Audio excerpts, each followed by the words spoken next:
Hello दोस्तों, good morning. स्वागत है एक बार फिर से आप सभी का एनजेटी एजुकेशन में। दोस्तों आज है 22 मार्च। आज की वीडियो में हम लोग बात करेंगे 22 मार्च 2022 के मोस्ट इंपोर्टेंट करंट अफेयर के क्वेश्चंस के बारे में। साथ ही साथ हम लोग बात करेंगे 21 मार्च के भी करंट अफेयर के बारे में, क्योंकि कल की वीडियो नहीं आ पाई थी, तो कल और आज दोनों के करंट अफेयर को आज की वीडियो में कवर अप करेंगे।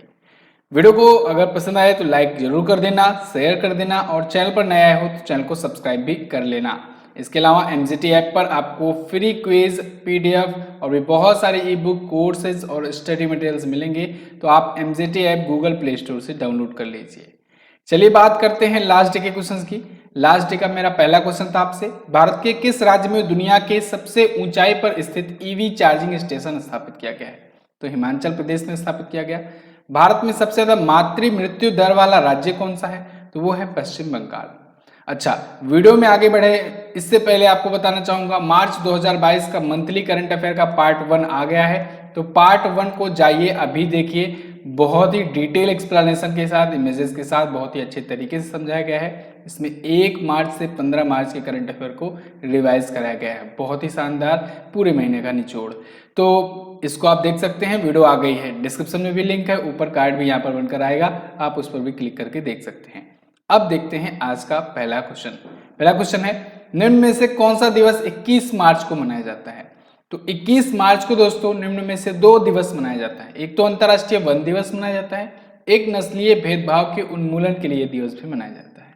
तो दोनों महत्वपूर्ण दिवस है, दोनों को आप याद रखेंगे, उपरोक्त दोनों आप ऑप्शन लगा देंगे। ओके, तो 21 मार्च को मनाया जाता है ये दिवस। अच्छा, वर्ल्ड स्पैरो डे ये 20 मार्च को मनाया जाता है। चलिए इसको कल बता दूंगा आपको डिटेल में, ठीक है। तो ये दोनों दिवस के बारे में जानिए। सबसे पहले जानते हैं इंटरनेशनल डे ऑफ फॉरेस्ट यानी विश्व जंगल दिवस के बारे में।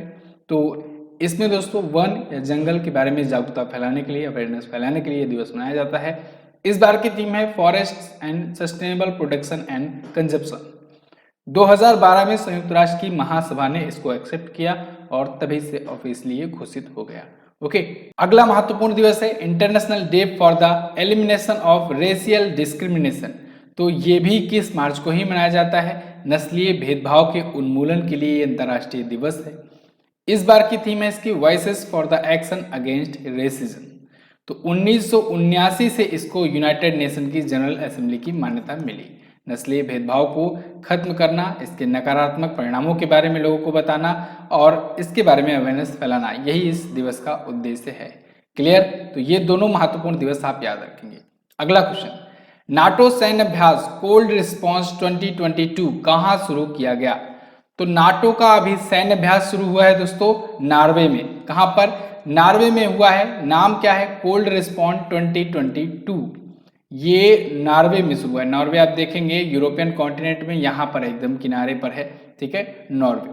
तो इसका फेज 1 जो होगा वो नेवल ऑपरेशन इन अटलांटिक में होगा। फेज 2 जो होगा वो एयर हैवी ऑपरेशन होगा यानी वायुसेना का अभ्यास होगा।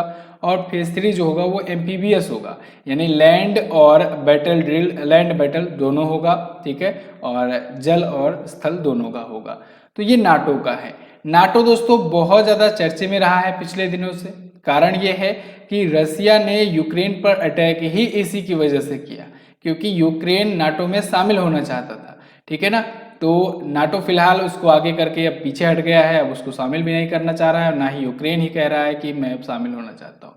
लेकिन रसिया तो घुस चुका है, अब तो वो तो पूरा कब्जा करके ही मानेगा। यहाँ पर देखिए, ये 14 मार्च से 1 अप्रैल 2022 तक ये चलेगा। ये जो कोल्ड रिस्पॉन्स 2022 सैन्य अभ्यास है, नॉर्वे में ये हो रहा है। नाटो का मतलब होता है दोस्तों नॉर्थ अटलांटिक ट्रीटी ऑर्गेनाइजेशन। आप अगर वर्ल्ड मैप में देखेंगे तो जो नॉर्थ अटलांटिक ओशियन है उसके आसपास के जो देश हैं उनका ये संगठन है। 1949 में स्थापित किया गया था। अब तक इसमें 30 देश जुड़ चुके हुए हैं और मुख्यालय इसका ब्रुसेल्स में है, बेल्जियम में है। जेंस स्टोलनबर्ग इसके अध्यक्ष हैं। नाटो पर मैंने एक लेक्चर लिया हुआ था कि नाटो क्या चीज़ है, नाटो कैसे काम किया या फिर क्या कुछ इसके बड़े ऑपरेशंस रहे, सब कुछ उसमें मैंने आपको बताया था। आप सर्च करेंगे नाटो एमजेटी एजुकेशन तो आपको मिलेगा, ठीक है। अच्छा, अभी इसने भूमध्य सागर में एक नेपच्यून स्ट्राइक नाम का सैन्याभ्यास किया था। ये युद्ध से पहले हुआ था, अभी रूस यूक्रेन के युद्ध के बाद ये हो रहा है कोल्ड रिस्पॉन्स।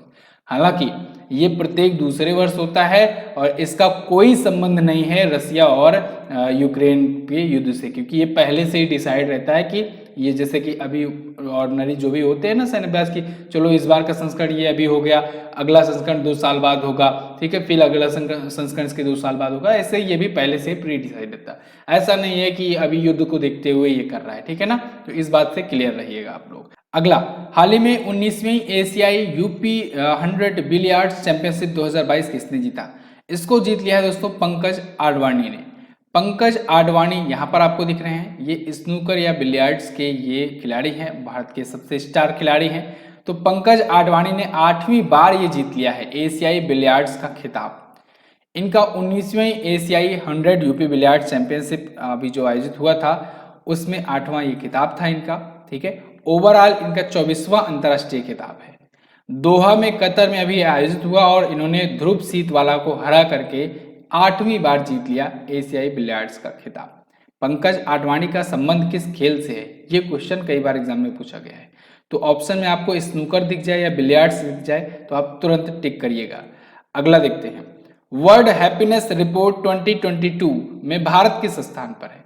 तो भारत दोस्तों इस बार आ गया है 136वें स्थान पर। पिछली बार 139वें स्थान पर था, इस बार 3 अंकों का सुधार हुआ है, 3 रैंक का सुधार हुआ है और भारत आ गया है 136वें स्थान पर वर्ल्ड हैप्पीनेस रिपोर्ट में।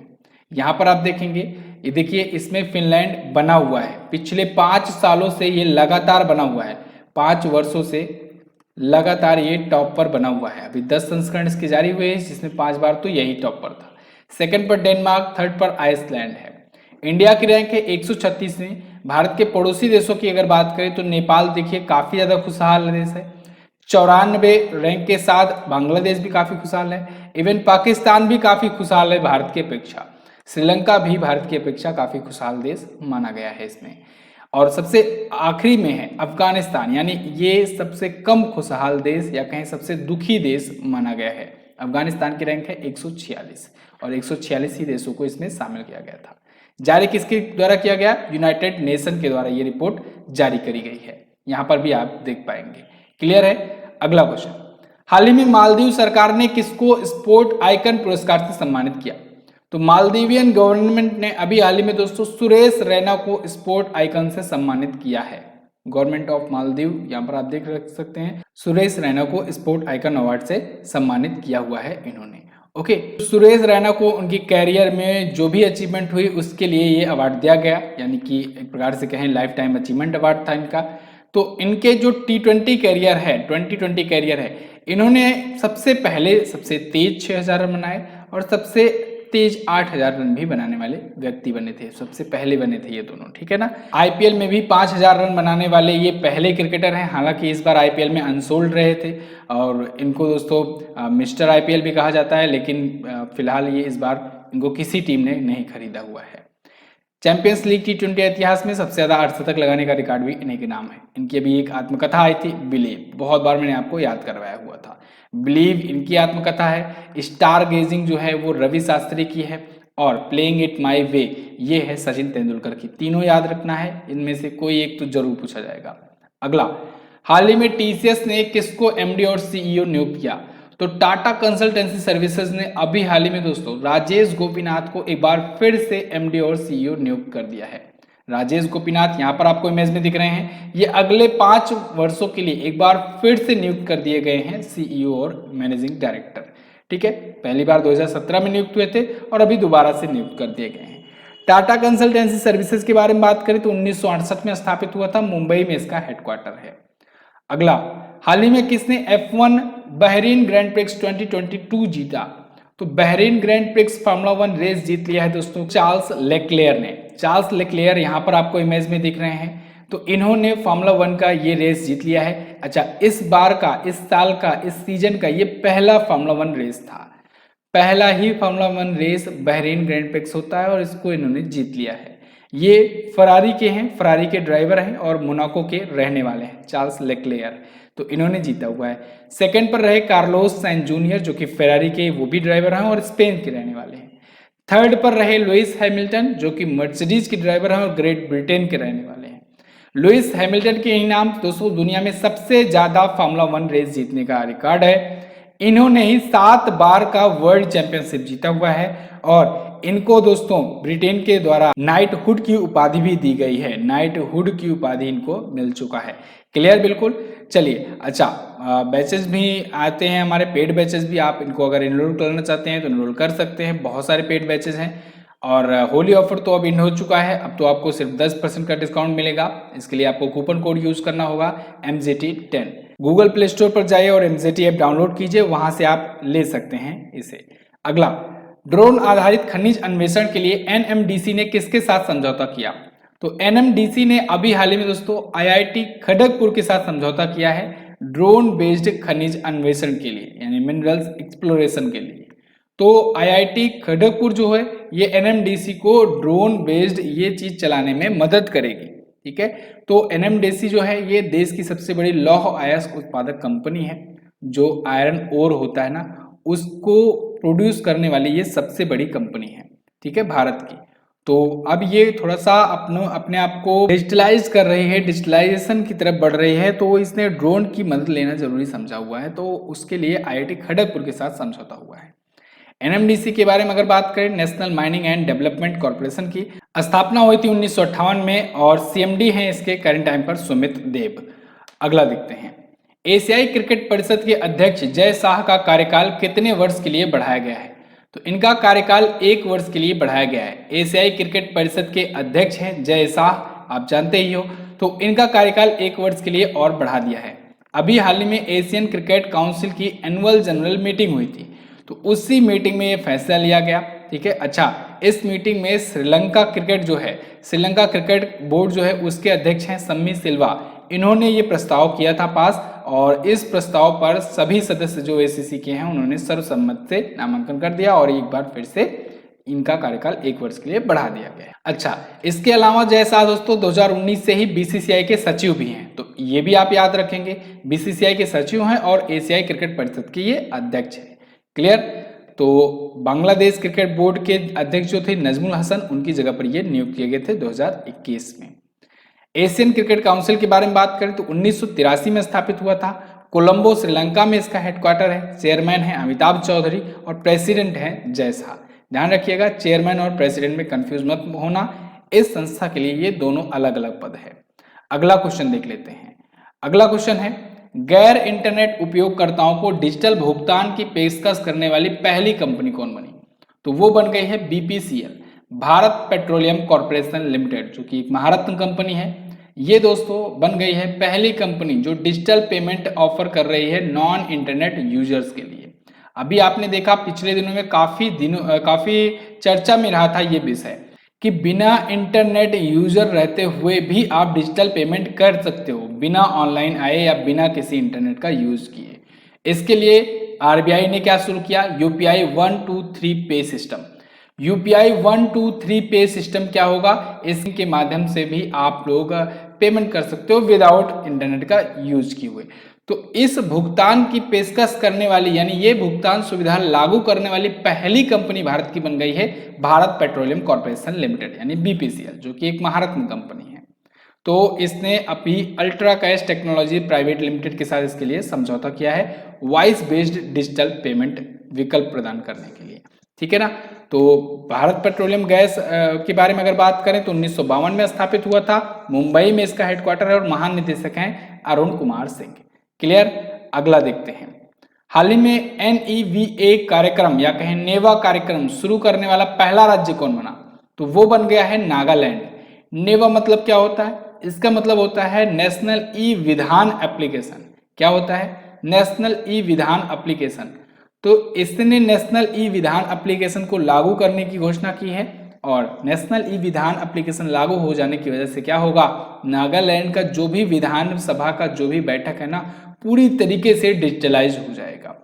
इस सदन में जो भी कार्रवाई होगी, इसमें जो भाग लेने वाले सदस्य होंगे, ये सभी इलेक्ट्रॉनिक इक्विपमेंट का यूज करेंगे, पूरी तरीके से डिजिटलीकृत होगा ये। इसमें बहुत सारे फीचर्स हैं, जैसे कि दोस्तों इसमें कैसे सुनवाई किया जाएगा या इसमें क्या लिस्ट रहेगी, क्वेश्चंस और क्या क्या होंगे, क्वेश्चंस क्या क्या रहेंगे, इसकी लिस्ट रहेगी। तो बहुत सारी चीजें इसमें बनाया गया है, मतलब बिल्कुल विधानसभा की बैठक और सुनवाई को ध्यान में रख करके इसे बनाया गया है।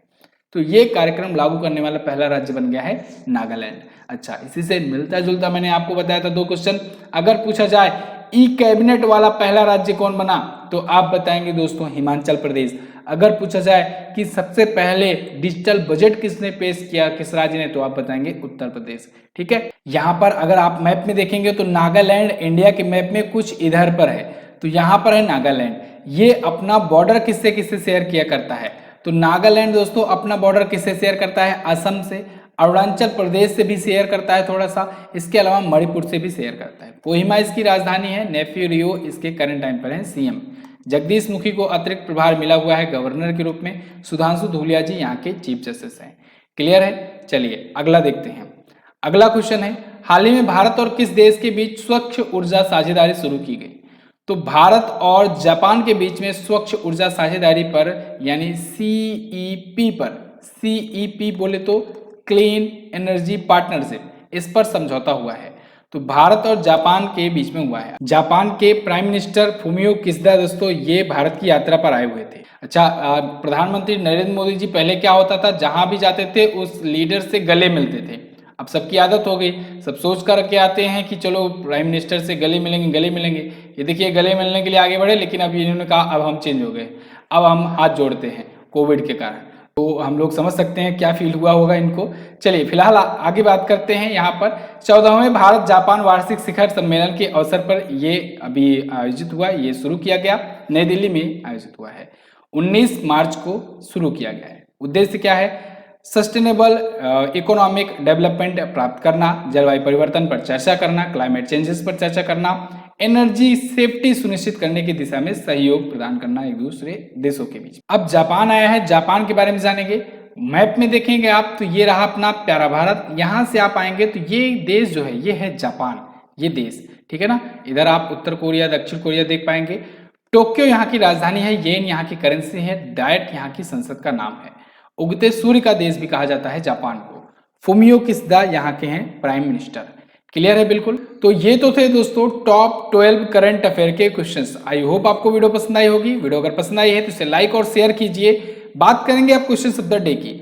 आज का पहला क्वेश्चन आपके लिए, सूरजकुंड अंतरराष्ट्रीय शिल्प मेला का थीम स्टेट किसे चुना गया था। अगला, Deloitte global powers of retailing 2022 में अमेजन किस स्थान पर है। दोनों क्वेश्चंस के बारे में आपको जो पता हो डिटेल में जरूर आंसर करना, और हाँ वीडियो को लाइक करना मत भूलना। आजकल वीडियो को लाइक आप नहीं कर रहे हो, वीडियो को लाइक जरूर कर दिया करो। यहाँ तक देखते आए हो तो वीडियो को लाइक करो और चैनल को शेयर भी करो, अपने दोस्तों को भी बताओ कि इस चैनल को सब्सक्राइब करें वो। ओके, इसके अलावा मार्च 2022 की करंट अफेयर आ गई है, इसको जाओ अभी देखो, बहुत इंपॉर्टेंट है। मंथली करंट अफेयर रिवीजन भी बहुत जरूरी है। इसके अलावा आप पेड बैच भी लेना चाहते हैं तो ले सकते हैं एमजेटी ऐप पर जा करके, वहीं पर आपको क्विज मिलेगी। अब क्विज जा करके आप जरूर सॉल्व कर लिया करो, ठीक है ना। चलिए तो बस फिलहाल इतना ही रखते हैं वीडियो में। वीडियो को एंड तक देखने के लिए बहुत बहुत धन्यवाद। मिलेंगे अगली वीडियो में, तब तक के लिए नमस्कार, जय हिंद, वंदे मातरम।